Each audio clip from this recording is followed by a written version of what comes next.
तो आज की क्लास में हम लोग वेक्टर अलजेब्रा के बारे में पढ़ेंगे, जो कि मैथमेटिकल टूल का एक और बहुत इंपॉर्टेंट पार्ट है।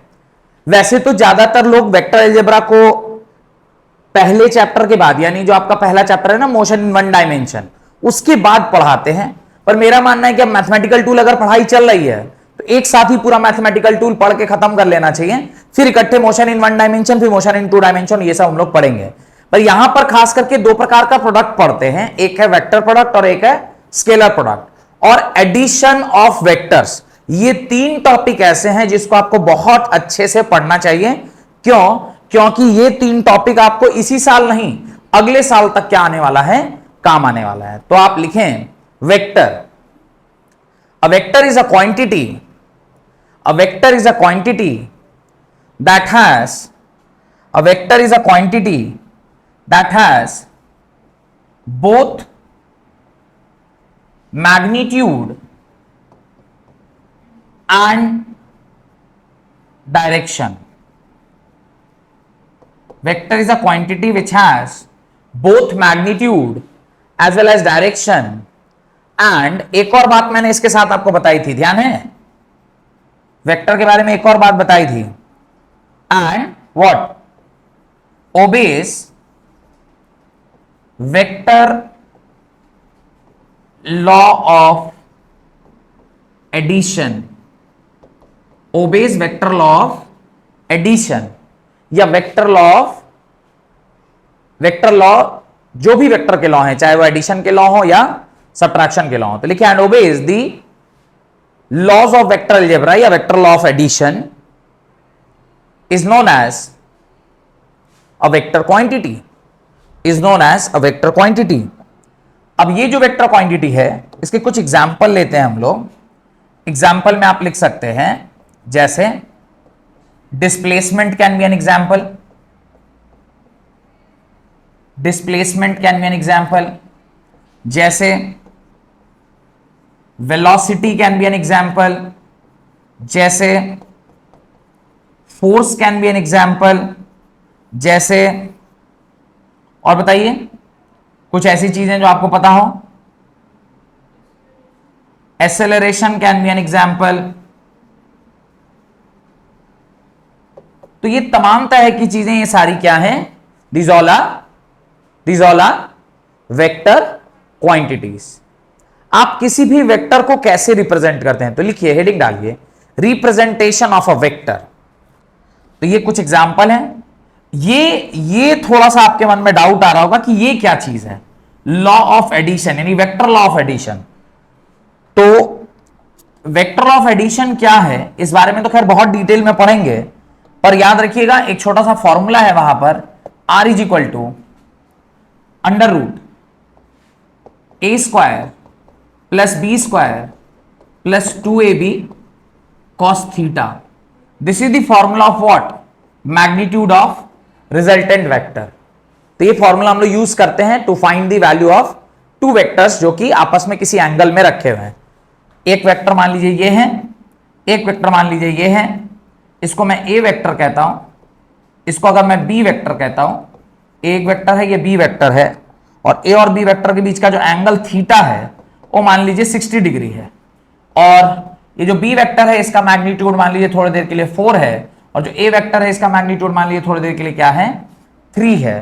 तो जो इन दोनों का रिजल्टेंट होगा, जो इन दोनों का क्या होगा, रिजल्टेंट, और रिजल्टेंट हमेशा कहां पे होता है पता है, रिजल्टेंट हमेशा इन दोनों के क्या होगा, बीच में होगा। तो ये जो आर वेक्टर है, जो कि इन दोनों का रिजल्टेंट वेक्टर है, वो क्या होता है, तो उसका मैग्नीट्यूड क्या होता है, मैग्नीट्यूड होता है under root A square that is 3 का square plus 4 square that is B का square plus 2 into 3 into 4 into क्या बोला उसने, एंगल 60 डिग्री है, और cos 60 कितना होता है, 1/2। इसको आप सॉल्व करिए, R vector is equal to क्या होगा, अंडर रूट 2 से 2 कट गया, क्या बचा, 9 प्लस 16 प्लस 3 2 जा 6 2 जा 12। इसको जोड़ लीजिए, जो भी आएगा वो अब आपका क्या हो गया, रिजल्टेंट वेक्टर हो गया। 9 प्लस 25 प्लस 35 2 37, तो ये आपका रूट 37, और जो आपका आर वेक्टर होगा वो किसके बराबर होगा, समथिंग 6.01 के बराबर आएगा। तो इस तरीके से जब आप निकालते हैं तो इसको हम लोग क्या कहते हैं, वेक्टर कहते हैं। तो ये फॉर्मूला है, इसका डेरिवेशन वगैरह हम लोग सब देखेंगे, ये पूरा हम लोग डिराइव करेंगे अभी थोड़ी देर बाद, इसको हम लोग पूरा डेरिवेशन करेंगे। तो बस अभी बता दिया जस्ट एक आइडिया के लिए कि वेक्टर लॉ ऑफ एडिशन क्या होता है, कि दो वेक्टर अगर किसी एंगल पर रहते हैं तो आप उसको इस फॉर्मूले से क्या कर लेते हैं, सॉल्व कर लेते हैं। रिजल्टेंट वेक्टर जो होता है वो दोनों वेक्टर का इस फॉर्मूले से आता है, ये इसका मैग्नीट्यूड है। और अगर रिजल्टेंट कोई एक वेक्टर है तो उसका मैग्नीट्यूड भी होना चाहिए और उसका क्या होना चाहिए, डायरेक्शन भी होना चाहिए। तो डायरेक्शन के बारे में थोड़ी देर बाद बात करेंगे, फिलहाल इसका रिजल्टेंट कैसे निकालते हैं वो हम लोग बस देख रहे हैं। तो ये आप इसके नीचे लिखिए और तब हेडिंग डालिए representation of a vector. Next heading डालिए रिप्रेजेंटेशन ऑफ अ वेक्टर। नहीं लिखे, चलिए जल्दी जल्दी लिखिए। Right, representation of a vector. अगला हेडिंग डालिए representation of a vector. How do we represent a vector? तो right, vectors can be represented in two ways. Vectors can be represented in two ways. Vectors can be represented in two ways. पहला है, the first one is symbolic representation. Symbolic representation. Symbolic representation. What do you mean by symbolic representation? जहां पर आप किसी भी vector को symbol से use करके बताते हैं। जैसे अभी थोड़ी देर पहले मैंने रिजल्टेंट वेक्टर बताया था, तो मैंने क्या लिखा, एक रिजल्टेंट वेक्टर के लिए आर लिखा और ऊपर एक वेक्टर का साइन डाला। तो ये क्या था, ये था रिजल्टेंट वेक्टर। Resultant vector. तो वेक्टर क्वांटिटी को सिंबॉलिकली कैसे लिखते हैं, आप एक लेटर का यूज करते हैं वहां पे, ये एक लेटर है और उसके ऊपर एक एरो डाल देते हैं। तो इस तरह से आप रिप्रेजेंट करते हैं तो उसको क्या कहते हैं, symbolic representation. Clear, this is called as symbolic representation. Where as एक दूसरा है that is called as pictorial representation. Other one is pictorial representation.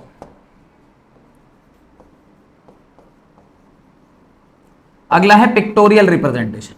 Pictorial representation में क्या होता है, मान लीजिए आप कह रहे हैं कि ये कोई एक वेक्टर है जिसको ए वेक्टर का नाम दिया, तो अब ये ए वेक्टर जो है ना वो इस तरीके से आपने दिखाया, जहां पे ये जो इसका लेंथ है this is called the magnitude of a vector, और ये जो एरो है this shows the direction of a vector. Direction of a vector, arrow जो है वो आपको क्या दिखाता है, ये एरो रिप्रेजेंट करता है, this arrow represents the direction. ये एरो क्या रिप्रेजेंट करता है, डायरेक्शन रिप्रेजेंट करता है, this arrow represents the direction. और ये इसकी जो लंबाई है, यहां से यहां तक की जो दूरी है जिसको हम लोग इसका लेंथ कहते हैं, ये लंबाई रिप्रेजेंट करता है, ये लंबाई रिप्रेजेंट करता है कि इस वेक्टर का मैग्नीट्यूड क्या है।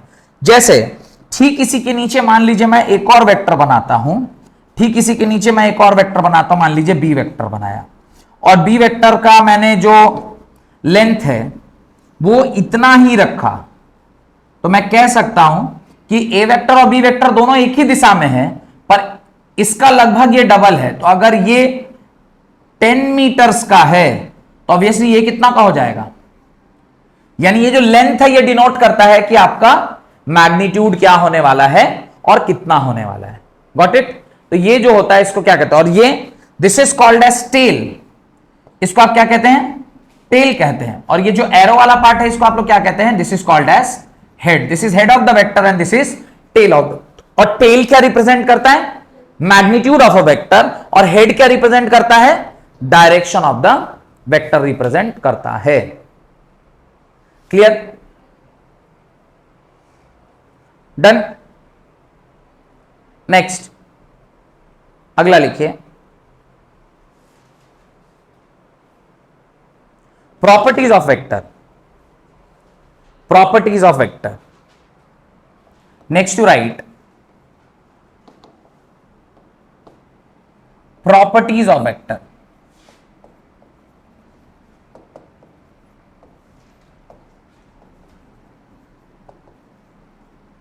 Properties of vector. वेक्टर की कुछ प्रॉपर्टीज हैं। क्या क्या प्रॉपर्टी है? पहली प्रॉपर्टी लिखिए, right, if vector is displaced parallel to itself, if a vector is displaced parallel to itself, it does not changes। ये मान लीजिए कोई एक वेक्टर है, this is suppose a vector, एक कोई ए वेक्टर है, अगर आपने इसको पैरेलली कहीं पर डिस्प्लेस कर दिया, कुछ थोड़ा सा यहां था उसको यहां डिस्प्लेस कर दिया, तो ये वेक्टर भी क्या कहलाएगा? ए वेक्टर ही कहलाएगा। ये दोनों अलग अलग वेक्टर नहीं है। इफ एक वेक्टर है जो यहां है, इसको अगर आपने पैरेलली डिस्प्लेस कर दिया, उसी के पैरेलल आपने इसको कहीं भी डिस्प्लेस कर दिया है, तो वेक्टर चेंज नहीं होता। वेक्टर तब तक चेंज नहीं होता है जब तक आप उसका डायरेक्शन और मैग्नीट्यूड चेंज ना कर दें। क्या बोल रहा हूं? वेक्टर तब तक चेंज नहीं होता है जब तक आप उसका डायरेक्शन और मैग्नीट्यूड दोनों को क्या कर दें? चेंज ना कर दें। If you are changing the magnitude as well as the direction, if you are changing the magnitude and direction, अगर उसका बोथ डायरेक्शन और मैग्नीट्यूड आप चेंज कर रहे हैं, देन वेक्टर क्या हो जाता है? चेंज हो जाता है। देन वेक्टर चेंज हो जाता है। लेकिन अगर आप उसका डायरेक्शन और मैग्नीट्यूड दोनों को चेंज नहीं कर रहे हैं, अगर आप चेंज कर रहे हैं उसका मैग्नीट्यूड और डायरेक्शन, दोनों में से कुछ भी बदल दिया या उसका मैग्नीट्यूड बदल दिया, माने ये 10 यूनिट का था, आपने 9 यूनिट का कर दिया, तो भी वेक्टर बदल गया। अगर इसका डायरेक्शन ये ऐसा था, आपने ऐसा घुमा दिया, तो आपने क्या किया? उसका डायरेक्शन चेंज कर दिया। If you are changing the direction as well as the magnitude, then its vector is changing. If you are not changing both of them, then vector is not changing. तो जब आप किसी vector को parallelly move करते हैं, तो क्या आपने उसका मैग्नीट्यूड चेंज किया? नहीं। क्या आपने उसका डायरेक्शन चेंज किया? नहीं। If you are not changing the direction, if you are not changing the magnitude, then the vector is not changing. तो आप वेक्टर को चेंज नहीं कर रहे हैं। तो याद रखिएगा, एक वेक्टर को आप पैरेलली कहीं भी घुमा सकते हैं, उसको घुमाने में कहीं कोई दिक्कत नहीं है। पॉइंट नंबर 2 लिखिए, if an angle is rotated, ये बनाते भी चलिएगा, ये लिखते भी चलिएगा पॉइंट के नीचे। If a vector is rotated through an angle, if a vector is rotated through an angle, if a vector is rotated through an angle,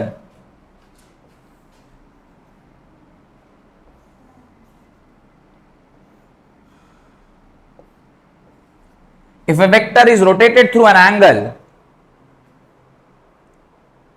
other than multiple of 2 pi, other than multiple of 2 pi, other than multiple of 2 pi, then it changes, then it changes, then it changes। ध्यान से समझिए, वो कह रहा है ये आपका vector है, ये क्या है? आपका वेक्टर है। अगर आप इसको रोटेट कर रहे हैं, इसको आपने क्या कर दिया? रोटेट किया। अब रोटेशन क्या हो सकता है? यहां से 10 डिग्री, 20 डिग्री, 30 डिग्री, 40 डिग्री, कुछ भी हो सकता है। आप इसको घुमा के अगर 360 डिग्री रोटेट कर दिए, तो क्या होगा? जहां पर वेक्टर था वहीं घूम के वहीं आ गया, तो वेक्टर चेंज नहीं हुआ, क्योंकि ना तो आपने उसका मैग्नीट्यूड चेंज किया, ना डायरेक्शन। इस 360 के अलावा कहीं भी आप इसको रोटेट कर रहे हैं, तो आप इसका क्या चेंज कर दे रहे हैं? डायरेक्शन चेंज कर दिए। और if you are changing the direction, then vector changes. If you are changing the direction, then vector changes. तो डायरेक्शन बदला मतलब वेक्टर भी क्या हो गया? बदल गया। सिर्फ कहां नहीं बदलेगा? जब आप इसको कितना डिग्री से रोटेट कर दीजिएगा? 360 डिग्री, यानी 2 पाई से। यहां से घुमा के अगर यहीं ले आए तो सेम डायरेक्शन और मैग्नीट्यूड सेम रह गया। अच्छा, अगर ये वेक्टर था, इसको मैं थोड़ा शॉर्ट कर देता हूं, थोड़ा सा क्या कर देता हूं? शॉर्ट कर देता हूं, और इस डायरेक्शन में ही रखा, तो सेम वेक्टर है, अलग अलग वेक्टर है, अलग अलग है। क्यों? Even if the direction is same but the magnitude is different. आप वो पहले वाले लाइन का देखिए और दूसरे वाले लाइन का देखिए। पहला वाला कौन सा कलर है? येलो। दूसरा वाला तो ब्लू वाला छोटा है और येलो वाला बड़ा है, तो येलो वाला लाइन का मैग्नीट्यूड ज्यादा है और ब्लू वाले लाइन का मैग्नीट्यूड कम है। तो यहां पे हम कह सकते हैं कि even if the direction is same but चूंकि मैग्नीट्यूड अलग है तो दोनों वेक्टर क्या होंगे, अलग अलग होंगे। और कंडीशन क्या है वेक्टर सेम होने का, both magnitude as well as direction should be same. Clear? तो ये पॉइंट नंबर 2 है। Now right point number 3। समझ में आ गया पॉइंट नंबर 2? पॉइंट नंबर 3 की ओर चलते हैं। पॉइंट नंबर 3 देखिए, लिखिए, if the coordinate axis are rotated, if the coordinate axes are rotated, then the vector does not changes. If the coordinate axes are rotated, then the vector does not changes. Then the vector does not changes.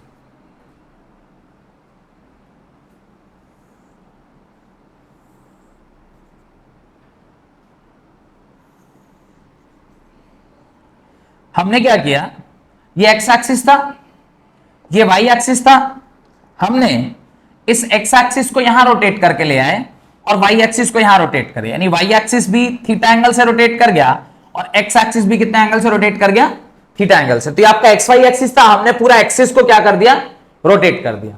हमने क्या किया, axis को rotate कर दिया। पर क्या हमने vector के साथ छेड़छाड़ किया है? वेक्टर के साथ कोई छेड़छाड़ हुआ है क्या? वेक्टर का डायरेक्शन बदल गया? वेक्टर का डायरेक्शन बदला है क्या? वेक्टर का मैग्नीट्यूड बदला है? तो वेक्टर बदला या सेम रह गया? तो वेक्टर डज नॉट चेंजेस। इसको स्टेटमेंट में लिख लेते हैं। मान लीजिए इनिशियली ये ए वेक्टर था, तो एक्सिस रोटेट करने के बाद भी ये बाद में भी क्या है, ए वेक्टर ही है। It has not change because you are not changing the magnitude as well as direction of the vector. Axis rotate कर गया तो उससे क्या फर्क पड़ता है, वेक्टर का डायरेक्शन और मैग्नीट्यूड बदला नहीं बदला, तो आप नहीं चेंज किया। If the coordinate axis are rotated the vector does not changes, the vector does not changes, the vector does not changes.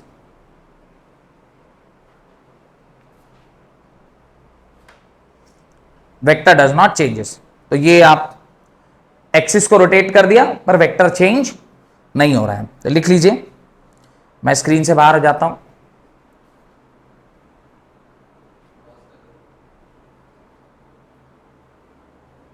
लिखिए, हेडिंग डालिए, angle between vectors, angle between vectors.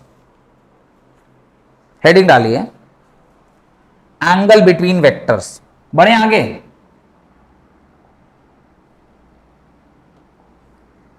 Angle between vectors.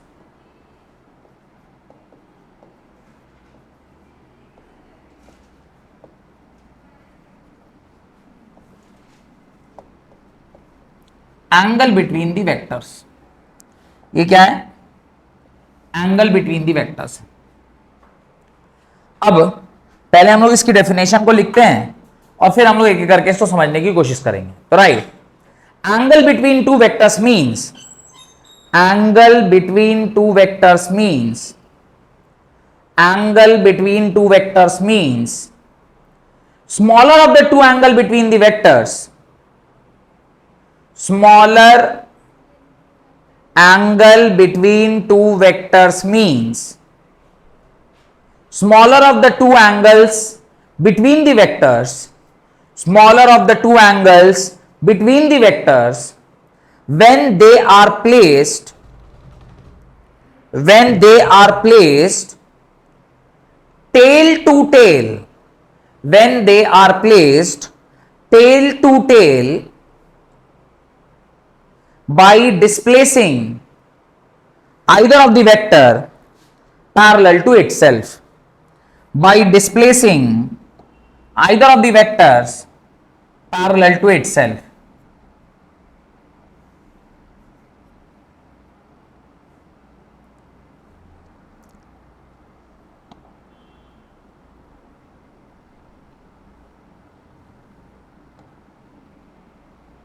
ध्यान से देखिए, अब ये मान लीजिए ए vector है, ये बी वेक्टर है, तो ए और बी वेक्टर जब ऐसे रखे हुए हैं तो दो वेक्टर के बीच का एंगल क्या होगा? दोनों वेक्टर के बीच का एंगल थीटा। पर यह सही नहीं है, यह सही नहीं है। उसका कारण क्या है? तो डेफिनेशन कहता है अगर किसी दो वेक्टर के बारे में आप बात कर रहे हैं, अगर किसी दो वेक्टर के बारे में आप बात कर रहे हैं तो आपके पास दो पॉसिबिलिटी होती है। एक पॉसिबिलिटी होती है जहां पर इस तरह से थीटा बन जाए, या एक पॉसिबिलिटी होती है आपका इस तरह से थीटा बन जाए। पर हम लोग कब थीटा कंसीडर करते हैं angle between two vectors? When the vectors are tail to tail attached. आपस में कैसा अटैचमेंट है? Tail to tail. पर यहां पे अटैचमेंट कैसा है? हेड टू टेल है ना। ये वाला हेड इस वाले के टेल से अटैच्ड था, तो ये टेल टू हेड नहीं हो गया, माने हेड टू टेल हो गया। पर हम लोग को कैसा चाहिए?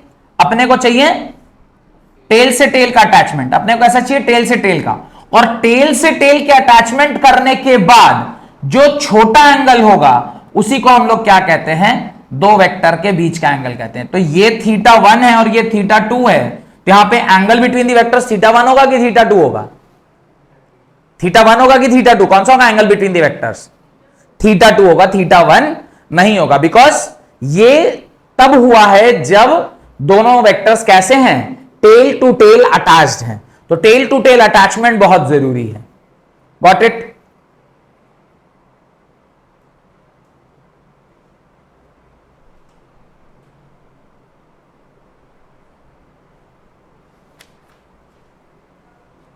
और टेल टू टेल अटैच करने के बाद जो छोटा एंगल होता है वो हमारा क्या कहलाता है? वो हमारा क्या कहलाता है? एंगल बिटवीन दी वेक्टर्स कहलाता है। तो लॉजिक क्लियर है? इन दोनों में कौन सा सही है? ये वाला सही है या फिर ये वाला सही है? सही कौन सा है? ये वाला सही है, ये वाला सही नहीं है। ये θ1 और θ2 में θ2 is the correct angle between the vector, this is not the correct. Because ये टेल टू हेड कॉम्बिनेशन और ये टेल वर्ड टेल कॉम्बिनेशन, दोनों वेक्टर के टेल आपस में एक जगह कॉम्बाइन हुए, उसके बीच में जो एंगल बनता है उसको हम लोग क्या कहते हैं? एंगल बिटवीन दी वेक्टर्स। हेडिंग डालिए टाइप्स ऑफ वेक्टर्स। हेडिंग डालिए types of vectors. Types of vector. Types of vector. Types of vector. अब देखिए कई प्रकार के वेक्टर होते हैं, हमें उसमें बहुत सारे वेक्टर पढ़ने हैं। पहला लिखिए, अभी अभी जो मैंने बताया smaller of the two angles, मतलब ये भी एक एंगल बन रहा था जो कि बड़ा था और ये एक एंगल बन रहा था छोटा था। तो बड़े और छोटे में अब आप कह सकते थे ये भी हमारा एंगल बिटवीन द वेक्टर्स हो सकता था, पर वो कह रहा नहीं, बड़ा और छोटा में हमेशा कौन सा लेना है? छोटा वाला लेना। वो भी कब? जब दोनों वेक्टर का टेल से टेल आपस में क्या हो? अटैच्ड हो। तब जो हमारा वेक्टर बनेगा उसमें जो छोटा वाला एंगल होगा वही मेरा आंसर होगा। Clear? Tail to tail attach होकर जो छोटा एंगल होगा वही मेरा आंसर होगा। That is the logic. Next is types of vector. Type of vector के अंदर जो पहला है दैट इज पोलर वेक्टर। पहला जो है उसका नाम क्या है? Polar vector. तो डेफिनेशन लिखिए पोलर वेक्टर का। Right, polar vector, these vectors which have a starting point, these vectors which have a starting point or the point of application, these vectors have the starting point or the point of application is called polar vector, is called polar vector। तात्पर्य, मान लीजिए कोई एक body है जो यहां से travel करके कहां गई? इस पोजीशन को गई। अब अगर कोई बॉडी यहां से ट्रैवल करके यहां गई है तो इसने कुछ डिस्प्लेसमेंट करा होगा x। तो अगर वो डिस्प्लेसमेंट है तो हम लोग अभी लिख सकते हैं x is equal to 5 meters in east direction, east direction. तो अब जो ये कहलाया, इस x वेक्टर को आप क्या कह सकते हो? This x vector can be written as 5 meter in i direction. ये जो हमने लिख दिया तो ये क्या हो गया? पोलर वेक्टर हो गया। ये क्या हो गया? Polar vector. अब ये नई चीज आपने यहां पर देखी, क्या देखी? आई कैप। क्या देखा? आई कैप। ध्यान से देखिए, कैप क्या लगा दिया हम बता देते हैं आपको। जैसे हम लोग नॉर्मली एक्स एक्सिस को क्या बोलते थे? एक्स। वेक्टर में एक्स एक्सिस के लिए हम लोग जो डिनोशन यूज करते हैं वो क्या है? आई है। और अगर कैप लग गया मतलब ये यूनिट वेक्टर है। ये क्या है? यूनिट वेक्टर है। अभी बस नाम ध्यान रखिए, थोड़ी देर में जैसे ही इसका टॉपिक आएगा मैं इसे क्लैरिफाई कर दूंगा। सिमिलरली जब हम लोग सिंपल कोऑर्डिनेट सिस्टम पढ़ते हैं तो वहां पे इधर जो होता है उसको क्या कहते थे? वाई कहते थे। पर यहां पर जो होता है ना वेक्टर में, उसको हम लोग क्या कहते हैं? जे कहते हैं। और कैप लग गया तो इसका मतलब कौन सा वेक्टर है? यूनिट वेक्टर है, वो भी किस डायरेक्शन का? वाई डायरेक्शन का। और तीसरा है, एक्चुअली तीसरा तो होता है टुवर्ड्स यू। जेड एक्सिस कहां होगा? अगर दो डायमेंशन यहां पे है तो तीसरा डायमेंशन कहां होगा? बोर्ड के बाहर होगा। पर बोर्ड के बाहर तो नहीं बना सकते, तो यहां पे हम लोग इसे डॉटेड लाइन से बनाते हैं। और इस तरफ जो डायरेक्शन होता है ये एक्चुअली होता है जेड एक्सिस। और जेड एक्सिस को किससे डिनोट करते हैं? के कैप से डिनोट करते हैं। तो अब के बाद वेक्टर जब कभी भी रिप्रेजेंट होगा तो किसके टर्म से रिप्रेजेंट होगा? आई कैप, जे कैप और के कैप के टर्म्स में। जैसे मेरा कैप पहना हुआ है तो ये प्रणव कैप। आई कैप मतलब एक्स एक्सिस, वाई कैप मतलब सॉरी जे कैप मतलब वाई एक्सिस एंड के कैप मतलब जेड एक्सिस। तो अब के बाद से आई जे के का टर्म्स हम लोग क्या करेंगे? यूज करते हैं for the direction of vector. If something is written in terms of i cap it means it is showing which direction? Positive x direction. If something is written in positive j direction माने positive j cap है तो इसका मतलब कहां पर है? वो positive Y है। और अगर समथिंग पॉजिटिव के कैप में मतलब टुवर्ड्स यू इस तरफ तो वो क्या है? प्लस के कैप है। अगर मैं से कोई पूछे माइनस आई कैप कहां होगा तो क्या आंसर आएगा? अगर ये एक्स एक्सिस है और माइनस आई कैप कहां होगा? This is minus I cap, क्योंकि प्लस एक्स एक्सिस को अगर प्लस आई कैप बोल रहे हैं तो माइनस एक्स एक्सिस को क्या बोलेंगे? माइनस आई कैप। सिमिलरली वाई एक्सिस ऊपर है तो माइनस वाई एक्सिस किधर होगा? इसको क्या बोलेंगे? माइनस जे कैप। और अगर ये पॉजिटिव है इस तरफ का जो एक्सिस होगा उसको क्या बोलेंगे? माइनस के कैप। समझ में आया? तो अब के बाद से जो सेम है एक्स वाई जेड को आई जे के नाम से आप क्या करते हैं? जानते हैं। तो जब कभी भी किसी वेक्टर को आप 5 मीटर आई कैप लिख दिए तो इसका क्या मतलब है? 5 मीटर का डिस्टेंस किस दिशा में? Positive x. और पॉजिटिव एक्स हमारे कन्वेंशन के हिसाब से ये जो एक्स एक्सिस है इसको हम लोग क्या मानते हैं? ईस्ट मानते हैं। माइनस वाई एक्सिस को क्या मानते हैं? वेस्ट मानते हैं। पॉजिटिव को क्या मानते हैं? नॉर्थ मानते हैं। इसको क्या मानते हैं? साउथ मानते हैं। इसको क्या मानते हैं? आउटसाइड। और उसको क्या मानते हैं? इनसाइड। तो कन्वेंशन क्या है? Positive x is considered as east direction, negative x is considered as west direction, ऊपर वाला is considered as north direction, नीचे वाला is considered as south direction, towards you is considered as outside, और inside और अंदर वाला क्या कहते हैं? माइनस के कैप को क्या कहते हैं? इनसाइड। तो ये outside vector, inside vector, east vector, west vector, north vector, south vector. हो सकता है कि सच में इस दिशा में ईस्ट नहीं हो। हमारे सच की दिशा ईस्ट किधर है? इस तरफ है। ओरिजिनली अगर हम अपने ज्योग्राफी को देखेंगे तो सूरज यहां से उगता है तो ये ईस्ट है। पर बोर्ड पर हमेशा ईस्ट कहां होगा? इधर ही होगा। वेस्ट कहां होगा? नॉर्थ कहां होगा? साउथ कहां होगा? Towards you and inside the board. तो ये कन्वेंशन बोर्ड पर यूज होता है, नहीं कॉपी किताब पे लिखने में यही कन्वेंशन यूज होता है।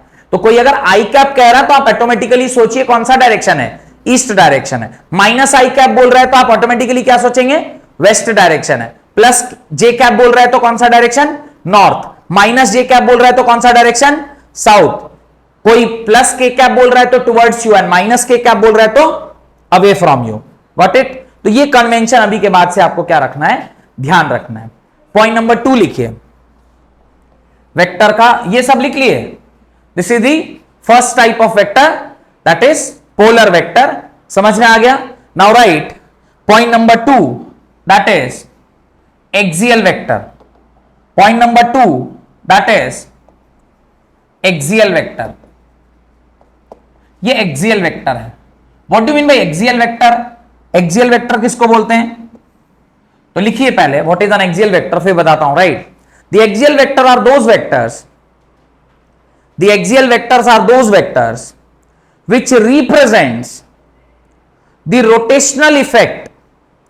Axial vectors are those vectors which represent the rotational effect, which represents the rotational effect and act along the axis of rotation, and acts along the axis of rotation. Axial vectors are those vectors which represent the rotational effect, which represents the rotational effect and act along the axis of rotation in accordance to right hand screw rule, in accordance to right hand screw rule. मैं वापस से एक बार और definition repeat कर रहा हूं.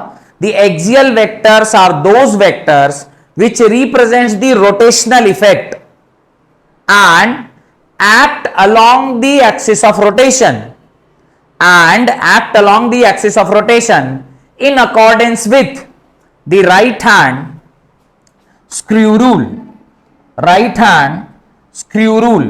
अब थोड़ा ध्यान से देखिए what is right hand screw rule. ये जनरली ना एक्सियल वेक्टर, जहां पर मान लीजिए, जैसे मैं एक एग्जांपल देता हूं मैग्नेटिक फील्ड का. किसका एग्जांपल दे रहे हैं? मैग्नेटिक फील्ड का एग्जांपल दे रहे हैं. अभी जो मैग्नेटिक फील्ड है इसके बारे में थोड़ा सोचिए. ये जो मैग्नेटिक फील्ड है ये क्या है? तो कोई एक वायर है, कोई एक क्या है? वायर है. अब करंट कैरिंग जो वायर होता है उसके वजह से मैग्नेटिक फील्ड पैदा होती है. करंट कैरिंग वायर की वजह से क्या पैदा होती है? मैग्नेटिक फील्ड पैदा होती है. अब मान लीजिए कि मैं ये जानना चाहता हूं कि बताइए साहब इस पॉइंट P पर इस वायर की वजह से क्या मैग्नीट्यूड है और उसका क्या डायरेक्शन है. तो मैग्नीट्यूड तो खैर 12th क्लास में पढ़ते हैं मैग्नेटिक फील्ड वाले चैप्टर में, पर डायरेक्शन निकालने के लिए एक रूल है जिसको हम लोग कहते हैं राइट हैंड थंब रूल या राइट हैंड स्क्रू रूल. क्या कहता है? आप अपने थंब को राइट हैंड निकालिए, सब लोग राइट हैंड निकालिए. ये राइट हैंड निकाला, जो थंब है उसको आप डायरेक्शन ऑफ करंट में रखिए. क्लास 10th में हम लोग पढ़े थे ना.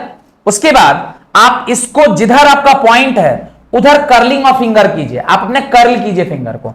तो जब आप यहां पर रख के इसको कर्ल करेंगे तो ये जो कर्लिंग है वो कहां जा रहा है? इनसाइड दी बोर्ड जा रहा है. और इनसाइड दी बोर्ड को कैसे रिप्रेजेंट करते हैं? इनसाइड दी बोर्ड को कैसे रिप्रेजेंट करते हैं? क्रॉस से. और आउटसाइड दी बोर्ड को कैसे रिप्रेजेंट करते हैं? डॉट से. तो इनसाइड दी बोर्ड को जो क्रॉस से रिप्रेजेंट करते हैं तो पता चला कि इसका डायरेक्शन ऑफ मैग्नेटिक फील्ड कहां है?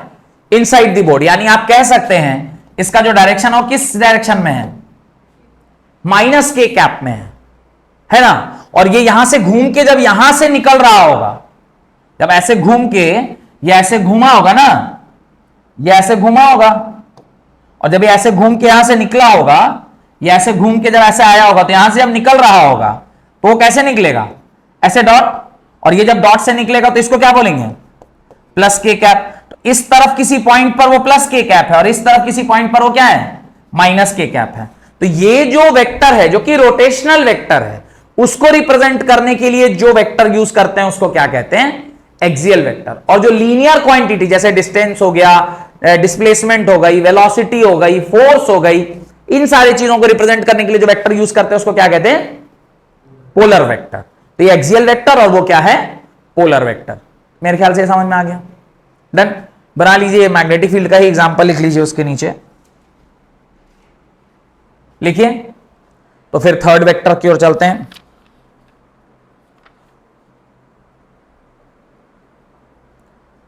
We have to read total 9 types of vector. अभी हमने 2 पढ़ा है, मोर 7 टू गो. बढ़िया. आगे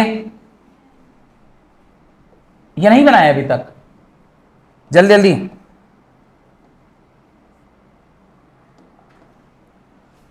point number 3. Point number 3. What is point number 3? Third vector जो है हमारा वो क्या है उसको देखते हैं. Right. Collinear vector. Third is collinear vector. The vector collinear vector, the vector acting along the same line linear मतलब एक सीधा में, कोलिनियर मतलब दोनों वेक्टर कैसे होने चाहिए, एक सीधे में होने चाहिए। तो right, the vectors acting along the same line, the vectors acting along the same line, that is either in same direction or in opposite direction, the vectors acting along the same line, that is either in same direction or opposite direction, and have equal or unequal magnitude, or have equal or unequal magnitude, is called as collinear vector, is called as collinear vector, is called as collinear vector। क्या है ये, मान लीजिए आपका ए vector है और एक और दूसरा वेक्टर है जो इसी के डायरेक्शन में है बी वेक्टर, इसे मैं कोलिनियर वेक्टर कहूंगा। एक ये वेक्टर है जिसको मैं ए वेक्टर कहता हूं और एक ये दूसरा वेक्टर है जिसको मैं बी वेक्टर कहता हूं, या मैं इसका एक नाम चेंज कर देता हूं, इसको मैं सी वेक्टर कह देता हूं, क्योंकि बी वेक्टर को मैंने उधर माना है तो सी वेक्टर पीछे मान लिया। एक रिलेशनशिप कह सकते हैं कि अगर मैं कहूं कि दोनों का मैग्नीट्यूड लगभग सेम है या मैं कहूं एग्जैक्टली सेम है, तो मैं कह सकता हूं कि B vector is equal to negative of C vector, या मैं कह सकता हूं C vector is negative of B vector. एक ही बात है, क्योंकि इसका डायरेक्शन किधर है, उधर है, तो इसका डायरेक्शन क्या है, एग्जैक्टली इसके अपोजिट है। ये दोनों वेक्टर भी क्या है आपस में, कोलिनियर है, और ये दोनों वेक्टर भी आपस में क्या है, कोलिनियर है। अच्छा एक और एग्जांपल देता हूं, ऐसा भी तो हो सकता था कि जो हमारा वेक्टर था ये ऐसे हो जाता, दिस इज ए वेक्टर, और इसी सीध में एक दूसरा वेक्टर होता, that is called as B vector, but their magnitude is not same, but they are in same direction, then also they are called as collinear vectors। तभी भी इसको हम लोग क्या कहते हैं, कोलिनियर। कोलिनियर में जरूरी नहीं है कि उनका मैग्नीट्यूड सेम हो, बस क्या सेम होना चाहिए, सेम डायरेक्शन में होना चाहिए। दोनों का डायरेक्शन आइदर सेम हो नहीं तो अपोजिट हो, या तो ऐसा अपोजिट होना चाहिए नहीं तो दोनों सेम होना चाहिए। तो ऐसे वेक्टर को आप क्या कहते हैं, कोलिनियर वेक्टर कहते हैं, they are called as collinear vector. मेरे से आपसे अगला सवाल है, क्या ये दोनों कोलिनियर वेक्टर हैं, क्वेश्चन मार्क। मैं आपसे अगला सवाल पूछ रहा हूं, क्या ये दोनों कोलिनियर वेक्टर हैं। अगर मैं इसे ए वेक्टर बोलूं, इसे मैं बी वेक्टर बोलूं, तो क्या ये कोलिनियर वेक्टर हैं, कोलिनियर है, कोलिनियर है, are they in same line, तो ही ना, कोलिनियर मतलब सेम लाइन में होना चाहिए। Are they in same line? No. Are they collinear vector? No. They are parallel vectors. क्या बोलेंगे, हेडिंग डालिए parallel vectors,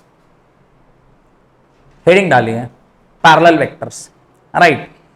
parallel vectors, two collinear vectors acting along the same line, two collinear vectors acting along the same line or direction, acting along the same line or direction are known as parallel vectors, are known as parallel vectors। acting along the same line or direction is known as parallel vector। और जो parallel vector होते हैं उनके बीच का angle कितना होना चाहिए,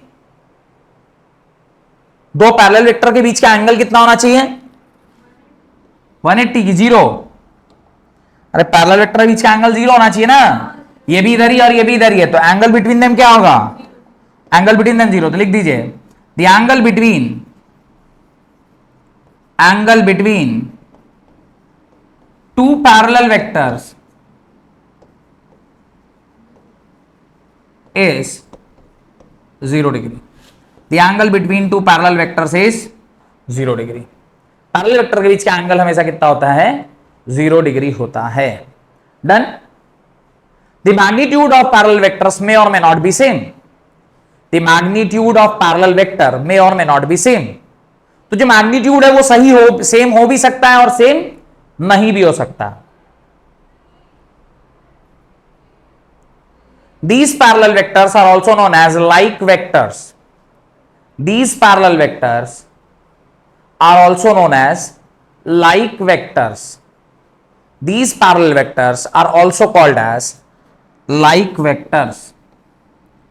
अब ये इसको थोड़ा ध्यान दीजिए, अगर कोई मेरा वेक्टर ऐसा है और दूसरा एक वेक्टर ऐसा है, इसको मैं ए वेक्टर बोल रहा हूं और इसको अब मैं बी वेक्टर बोल रहा हूं, तो दोनों पैरेलल है बट इनका डायरेक्शन कैसा है, अपोजिट है। तो इसको एक नया नाम दे रहा हूं, that is called as anti parallel vector. इसको क्या नाम दिया, एंटी पैरेलल वेक्टर, या इसी को अनलाइक वेक्टर भी बोलते हैं, जहां पर दो वेक्टर्स के बीच का एंगल कितना हो गया, the angle between the vector is, the angle between the vector is, the angle between the vector is how much, 180 degree. ऐसे वेक्टर्स को आप क्या कहते हैं, एंटी पैरेलल या फिर अनलाइक वेक्टर आप कहते हैं। जैसे ये एक वेक्टर था, अगर कोई वेक्टर ऐसा है तो इसको क्या मैं पैरेलली डिस्प्लेस करके यहां ला सकता हूं, ये क्या हो गया ए वेक्टर, ये क्या हो गया बी वेक्टर, और इसके बीच का एंगल कितना हो गया 180 डिग्री। तो they are called as anti parallel vector, they are called as anti parallel vector. The vector having opposite direction, the vector, ये सब लिख लीजिए, उसके नीचे लिखिए, the vector having, the vector having opposite direction, the vector having opposite direction, the vector having opposite direction, that is theta between them is 180 degree, are called theta between them is 180 degree, are called unlike or anti parallel vector, are called unlike or anti parallel vector. उसी को आप unlike या anti parallel vector के नाम से जानते हैं। Done, ठीक है। तो आज की क्लास यहां तक रखते हैं। अगली क्लास में मेरे ख्याल से 4 वेक्टर हो गए, 4 या 5 हुआ, 5 हो गया, और 5 हम लोग अगली क्लास में पढ़ेंगे, और फिर इसी को हम लोग आगे कंटिन्यू करेंगे, जिसके अंदर आपको multiplication of vectors, addition of vectors and फिर डॉट प्रोडक्ट, क्रॉस प्रोडक्ट, ये पढ़ाते हुए और ये चैप्टर आपका क्या हो जाएगा, खत्म हो जाएगा। इसके बाद जितना मैथमेटिकल टूल में मैंने आपको पढ़ा दिया है, अगले 2 साल में इतना ही पढ़ने से मैथमेटिक्स का, आपका फिजिक्स का टेंशन क्या हो जाएगा, खत्म हो जाएगा। ठीक है, बहुत बहुत धन्यवाद आज की क्लास अटेंड करने के लिए।